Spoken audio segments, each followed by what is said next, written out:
Ahora, tras analizar la situación actual del mercado asegurador, en la mesa número 3, moderada por Luis Lancha, gerente de riesgos de Sener, contaremos con la opinión de nuestros expertos para analizar el futuro de la transferencia del riesgo en siniestros de alta intensidad. No se trata solo de riesgos pandémicos, estamos expuestos a grandes riesgos que hoy ya son parte de nuestra realidad económico y social. Y a continuación analizaremos pros, contras, su forma de financiación público-privada y su encaje en el sector asegurador. Abrimos el panel titulado Construcción con marco de resiliencia para futuros riesgos de gran intensidad, contando con la participación de Paulino Fajardo, socio en Herbert Smith Freehills, Manuel Mascaraque, director del área de seguros generales en UNESPA, Benedetta Cosarini, General Manager en AIG Iberia, Patricia Puerta, General Manager de QBI, la sucursal en España, Luis San Juan, director general de la sucursal española de Swiss Re Corporate Solution, y Tim Jenningen, general manager en Munich Re. Ya os veo ahí a todos. Adelante, amigos. Hola, ¿qué tal? Buenos días, Alicia. Gracias por tu presentación y vaya por delante mi agradecimiento a todos los que van a participar en este panel, en esta mesa. Bajo el título Construcción de un marco de resiliencia para futuros riesgos de gran intensidad, tenemos como intención en esta mesa poner en conocimiento de los asistentes al Congreso pues aquellas iniciativas que a nivel público y privado se están demandando sobre el sector seguro para aquellos grandes riesgos de gran intensidad que son ya bien conocidos por todos, ¿no? Parte de nuestra realidad, ¿no? Económico y social, ¿no? Hoy en día ya existen iniciativas estatales y europeas con base en la situación de la crisis mundial del COVID-19, tratando de buscar coberturas a las consecuencias financieras, y así ya somos todos conocedores de que existen mesas de trabajo e iniciativas en el ámbito europeo, o a nivel europeo, caso de FERMA, y también incluso a nivel estatal, con base en estudios y análisis que ha realizado UNESPA. Se trata de centrarnos exclusivamente, o no se trata de centrarnos exclusivamente en los riesgos pandémicos como el único trigger, sino de comentar, como decía Alicia, y evaluar si deben ampliarse a otros riesgos de gran intensidad, ver sus pros y sus contras, su financiación público-privada y las iniciativas.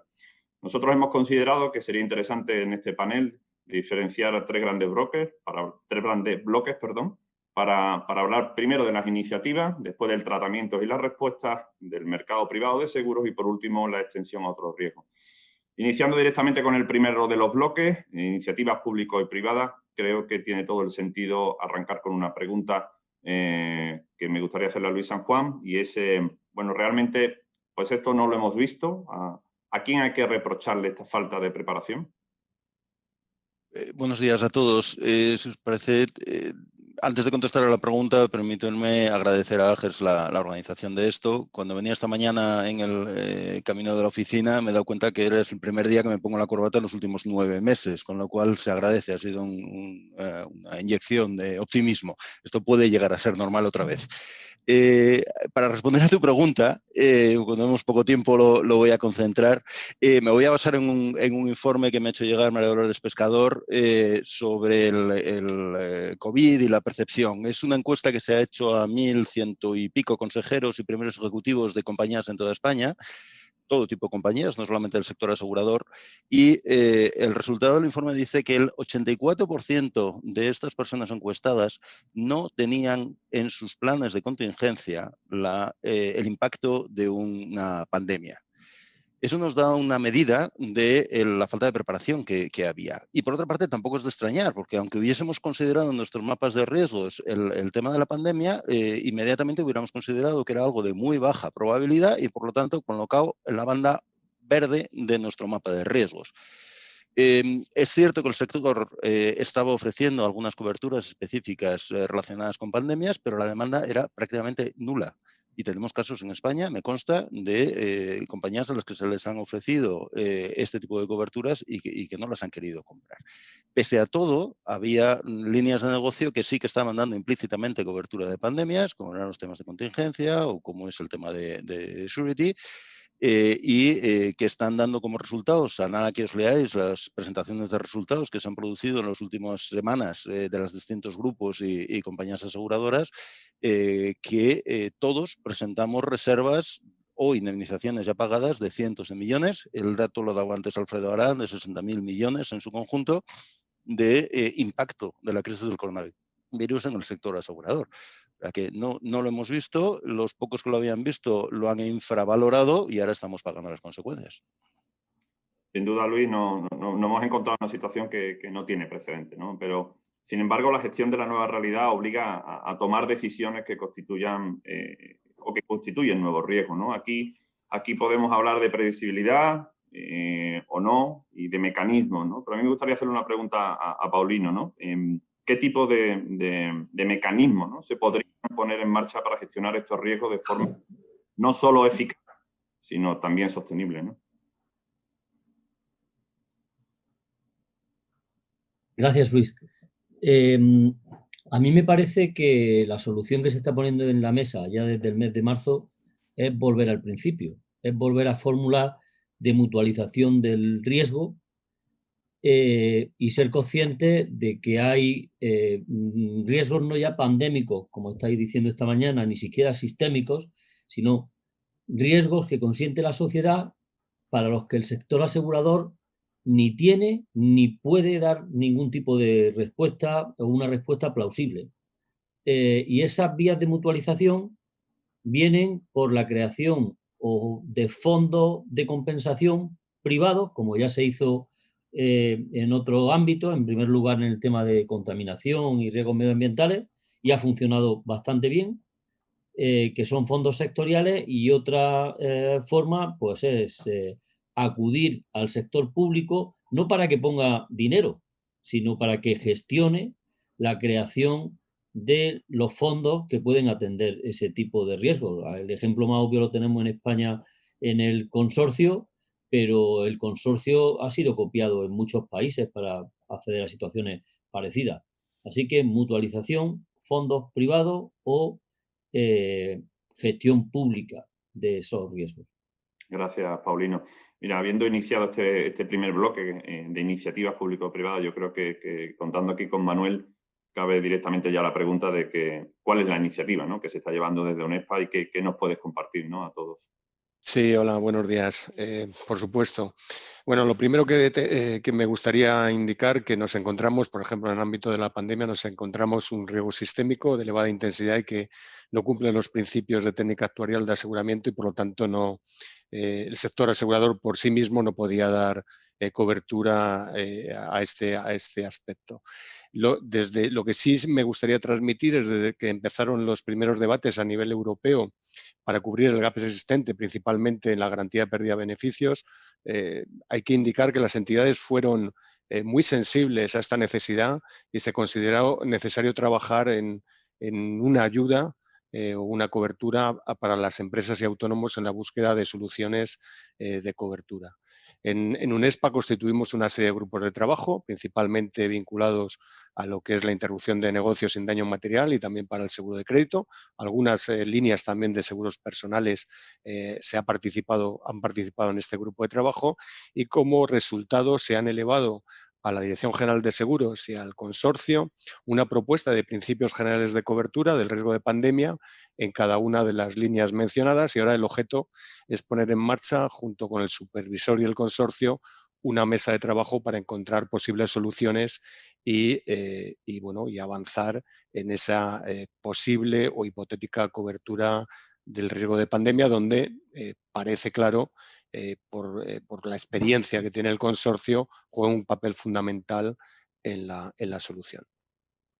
Manuel, por completar un poco esa información que nos estás compartiendo a todos los asistentes al Congreso, ¿a dónde debería ir dirigido? ¿A qué sectores, ¿no? ¿A qué parte de actividad económica debería ir dirigido? A ver, sí, pues gracias, Luis. A ver, si atendemos a las consecuencias de la actual pandemia, los sectores más vulnerables han sido en el ámbito durante los 3 meses del confinamiento estricto, han sido principalmente los comercios, las pequeñas y medianas empresas y los trabajadores autónomos, y especialmente los de hostelería y restauración. Esto en esta pandemia, pero si tuviéramos de otra forma de contagio, a lo mejor las actividades económicas afectadas podrían ser absolutamente distintas. Por lo tanto, no es sencillo. Lo que sí es claro es que cualquiera de las soluciones que se adopte debería tener en cuenta una cobertura, entendemos que debería ser paramétrica, de fácil aplicación, con unos triggers de activación claros, con el objeto de dar una cobertura mediante un capital de supervivencia. ¿Esto cómo lo hemos definido? Nosotros pensamos que habría que cubrir un periodo de gastos fijos. Esos gastos fijos deberían ser netos de beneficios y de salarios, porque al fin y al cabo los salarios están cubiertos mediante otras ayudas públicas, y para un periodo de cobertura muy determinado, que en este caso a lo mejor en el periodo de confinamiento fueron 3 meses, pero es una cuestión que hay que definir. Y estas son un poco las líneas generales, principalmente dirigido a pequeñas y medianas empresas. Estamos hablando de exposiciones elevadísimas, o sea, de decenas de miles de millones de euros, y por lo tanto hay que ser abarcar mucho sería absolutamente imposible. Gracias, Manuel. Mira, para completar este primer bloque de conversación que estamos teniendo, me gustaría hacerle una última pregunta dentro de este bloque a Patricia, y es qué tal ve ella como oportunidades que puedan derivarse de esta construcción, de este marco de resiliencia para la industria aseguradora. Sí, bueno, buenos días y gracias, Luis. Pues son varias las oportunidades. La primera, acotar la incertidumbre, implementar una sólida cultura de riesgo en algunos sectores en los que aún no lo había, como acabamos de comentar, y bueno, pues evitar la insolvencia del sector asegurador y de la empresa, que no es poca cosa. Otras oportunidades, mejorar, por ejemplo, una imagen que se ha visto sin duda resentida ante la falta de previsibilidad actual. Y ello a pesar de que el sector, en mi humilde opinión, yo creo que ha respondido muy favorablemente a las circunstancias, anticipándose pues desde la protección a los empleados como ofreciendo, pues yo diría que todas las compañías, tratando de ofrecer facilidades a sus clientes. En CUBE desarrollamos un estudio sobre resiliencia, las Unpredictable Series, que curiosamente lo publicamos justo antes de la pandemia. Y bueno, es un dato un poco complementario al que dio Luis antes y bastante interesante, porque en ese estudio se pone de manifiesto que el 70% de las empresas analizadas a nivel internacional, no solamente en España, no habían adoptado medidas básicas para planificar en periodos de incertidumbre. Así que, bueno, como conclusión, simplemente decir que el seguro puede apoyar a la empresa, obviamente, tanto la compañía, las instituciones, el corredor, como decía Erlange en la mesa anterior, a entender la incertidumbre, a planificarla, a gestionarla y, sin duda, a aprovechar todas esas oportunidades que comentaba anteriormente. Estupendo, muchas gracias, Patricia. Mira, finalizamos con esta primera parte o primer bloque que habíamos diseñado como iniciativas públicas y privadas, y comenzamos unos segundos para ver qué tratamiento y respuesta pues tiene el mercado privado, ¿no? de seguro. Y sigo, si te parece, contigo, Patricia, porque tú piensas que alguna compañía se desmarcará en los próximos meses ofreciendo alternativas en la transferencia de este tipo de riesgos. Habíamos escuchado antes a Manuel hablar de UNESPA. Bueno, toca hablar del mercado, ¿no? El mercado privado, ¿no? ¿Cuál es tu opinión? Bueno, pues esta pregunta por mi parte tiene una contestación muy breve, hablando obviamente sobre una solución integral, no sobre soluciones parciales, que también se comentaba en la mesa anterior, que bueno, puede haberlas y puede haber algunas soluciones específicas. Pero lamentablemente creo que no es una opción el dar una solución integral por parte de una compañía aseguradora, y que es necesario sin duda una colaboración público-privada, como hemos mencionado antes también. España también yo creo que no vamos a repetir mucho, porque yo creo que son al final respuestas o ideas muy uniformes, ¿no? Las que tenemos en el mercado asegurador, ya no solo en España, sino a nivel internacional. Paulino mencionaba el Consorcio de Compensación de Seguros, que es un sistema que en España pues ha demostrado ser absolutamente eficiente y bien articulado, y que se ha replicado con algunas diferencias, pero en algunos países como en Estados Unidos, pues cuando tuvimos la crisis del 11S también, que fue algo absolutamente inesperado, ¿no? Y fue una situación en la que se implementó también, fue la única alternativa, un sistema de compensación público-privada para hacer frente a un riesgo de gran envergadura. Así que personalmente, como solución integral, no creo que haya una alternativa distinta a la colaboración público-privada. Vale, entonces en ese caso, Patricia, por completar contigo, habíamos hablado en el primer bloque de estas iniciativas público-privadas, habíamos comentado con Manuel, pues esa iniciativa desde UNESPA, manifiestas claramente pues, que el sector privado no puede dar una solución. Pero entonces demos un paso más hacia adelante, ¿no? ¿Qué responsabilidad entonces tiene, ¿no?, la industria aseguradora en la búsqueda de esa alternativa, ¿no?, de aseguramiento, ¿no?, a este tipo de riesgos sistémicos? Bueno, muchísima. Yo creo que no toda, pero casi toda, ¿no? De partida entiendo que todos los que trabajamos en la industria sabemos que el seguro es imprescindible para el desarrollo de la economía y que una sociedad para prosperar pasa por ser una sociedad bien asegurada. Eso no hay ninguna duda. Muchos no sabíamos, sin embargo, hasta que no llegó un riesgo sistémico como el COVID, que el COVID además es un servicio esencial en el sentido más estricto de la palabra, ¿no? Pero crear un marco de planificación y de ejecución ante la incertidumbre es en gran medida responsabilidad por todo ello del seguro, también obviamente es responsabilidad de los gobiernos, de las instituciones que tienen que garantizar el estado de bienestar, pero el seguro tiene un papel muy, muy relevante en la protección y en el desarrollo de la economía. Y bueno, como conclusión a esta pregunta, que enlaza un poco con la primera que me hacías, pues el seguro tiene clarísimamente una responsabilidad en planificar esa incertidumbre, que no deja de ser un riesgo y bueno, pues para contribuir a que la economía siga prosperando. Por cerrar un poco esta parte, ¿no?, de la conversación, y Manuel, me gustaría que nos completaras un poco la visión de cuál es tu idea de qué tipo de soluciones o de mecanismos, ¿no?, de cobertura se podrían poner en marcha y bajo qué condiciones, ¿no? A ver, yo creo que ya se ha comentado, ¿no? Sería un poco redundante hablar sobre lo mismo, pero lo que sí está claro es un riesgo sistémico o los riesgos sistémicos, hablando de algún otro adicional a la pandemia, afectan a todos los países, a todas las actividades, a todos los negocios a la vez y, por lo tanto, la intensidad es de tal nivel que es inasumible por el seguro, como hemos comentado. Se ha comentado ya que hay que buscar soluciones de colaboración público-privada, donde tanto el sector público nacional como el europeo constituyan un volumen de fondos necesarios para poder afrontar un posible o establecer una propuesta de mecanismo de cobertura.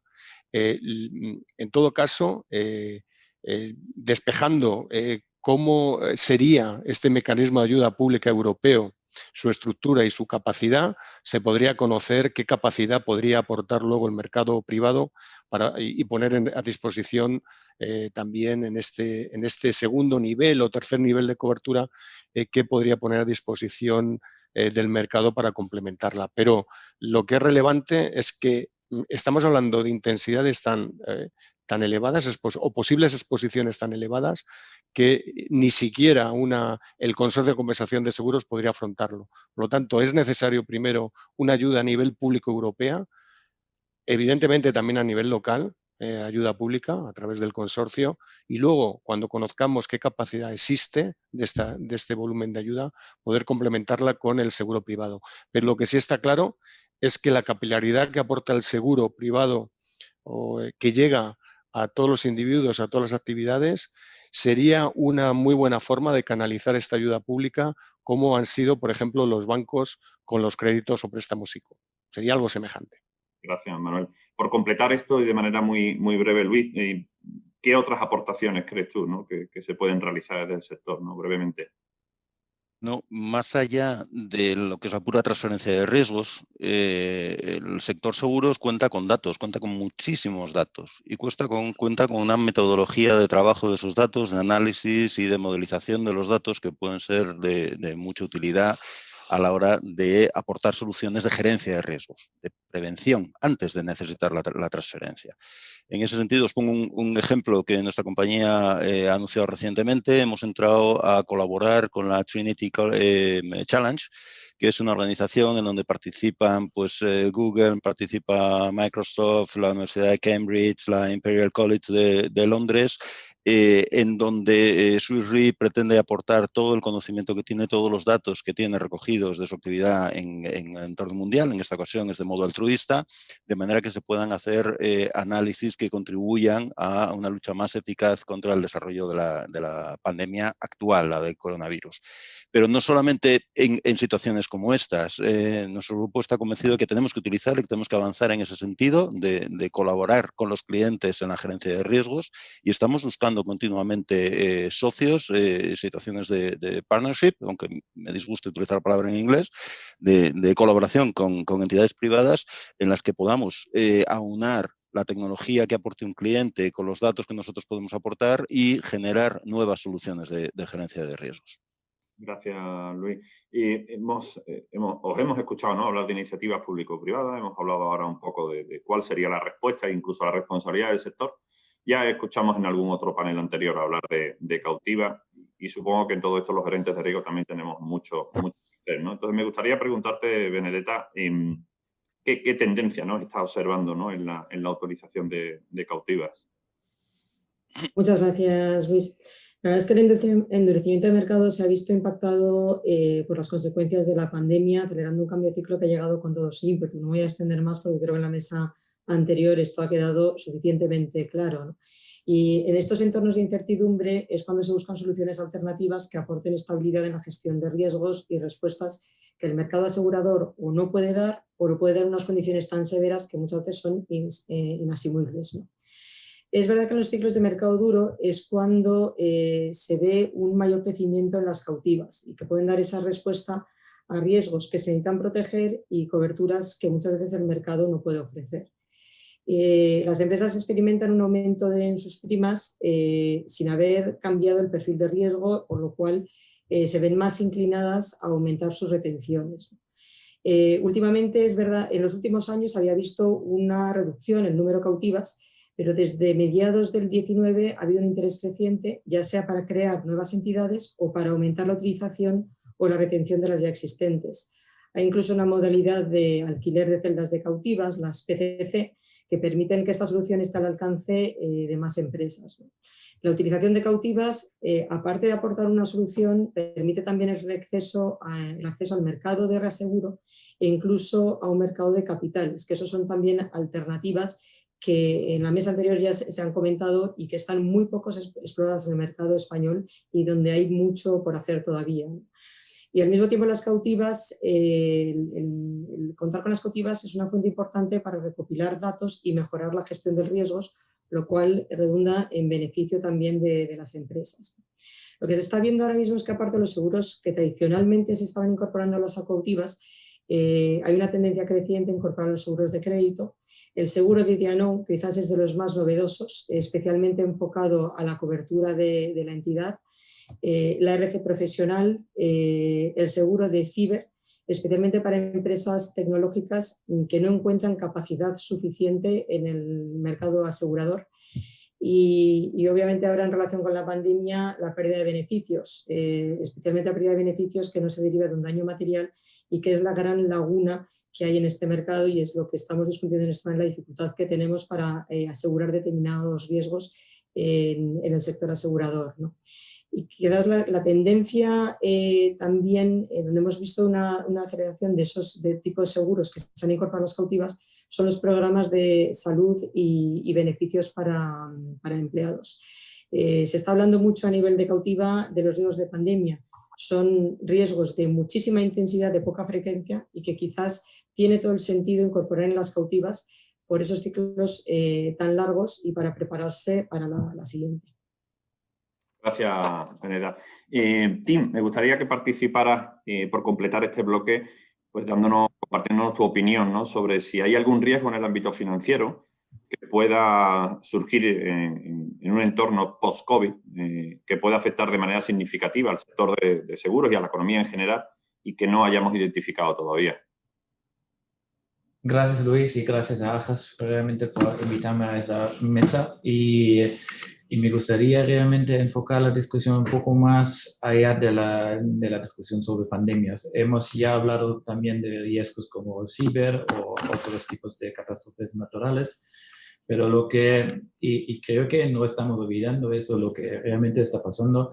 Tenemos una situación en donde el remedio en las últimas crisis siempre ha sido bajamos los intereses, compramos más bonos por los bancos centrales y aumentamos el endeudamiento estatal.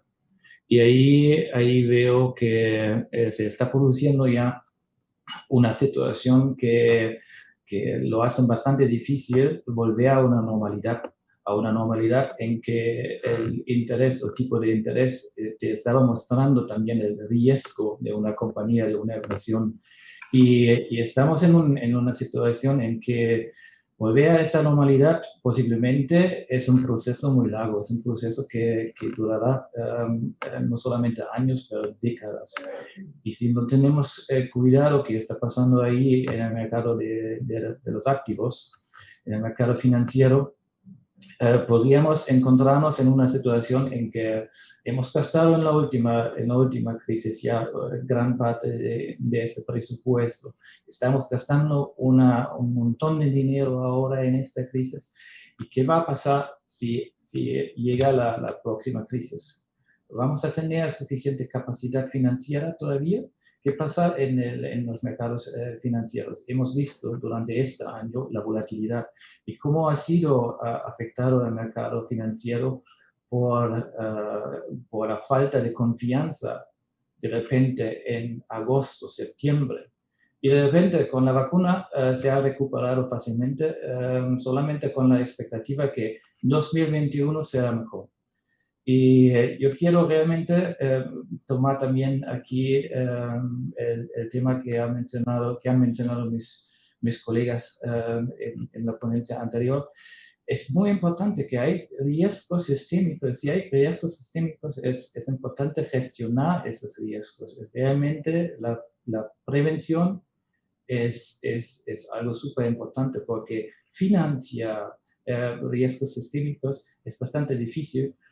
Por una razón bastante fácil, no sabemos la cuantía que deberíamos ahorrar y cómo vamos a ahorrar esa cuantía.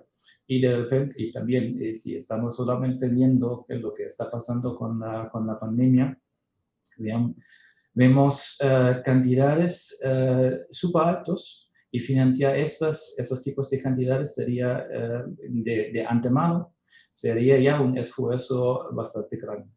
Entonces, lo que necesitamos es realmente un acuerdo entre todos, entre los gobiernos, la industria y entre nosotros para gestionar bien esos tipos de riesgos. Muchas gracias, Tim. Obviamente no hemos comido el tiempo, estábamos en el bloque 2, nos quedaba un bloque 3 completo, aún muchas más preguntas, así que os pido brevedad, vamos a ir directamente al tercer bloque que tenía como intención y sigue teniendo como intención hablar de los riesgos pandémicos y si tenemos de centrarnos solo en eso o es extensible a otras cosas, así que voy a hacer solo 3 preguntas por recortar y me gustaría empezar contigo, Tim.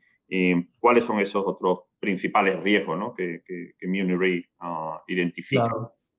Sí, nosotros tenemos identificado el riesgo del cambio climático y ya desde hace el año 1975 estamos trabajando en eso. Entonces, y es un riesgo en donde no hay un plan B, no hay una alternativa que tenemos que enfrentarlo. Otro es el riesgo de ciberataque en la infraestructura crítica, sobre todo en la producción de energía. Y bueno, hemos hablado ya de pandemias, pero también epidemias podrían causar daños de gran intensidad. Volviendo un poco al cambio climático, ahí fue mencionado que es importante que tenga la transparencia para controlar las exposiciones y ahí estamos trabajando en mejorar nuestras herramientas internamente, pero también para nuestros clientes, para hacer visible realmente esa exposición. Y no quiero realmente tomar más tiempo porque sé que tenemos un panel bastante grande. Un par de preguntas más y finalizamos este panel. Y me gustaría, Benedetta, y hablaba justo ahora de estos otro tipo de riesgos, ¿no? Sistémicos, no centrándonos solo en la pandemia, sino incluso en los ciberataques, como mencionaba Tim, ¿no? Yo creo que han llegado momentos en el que el teletrabajo, y a la vista de muchos de nosotros por el fondo de pantalla, pues lo podemos observar, se está implementando, ¿no? Claro, esto tiene efectos, ¿no? Y me gustaría saber tu opinión de cómo eso está impactando en la evolución de la ciberseguridad.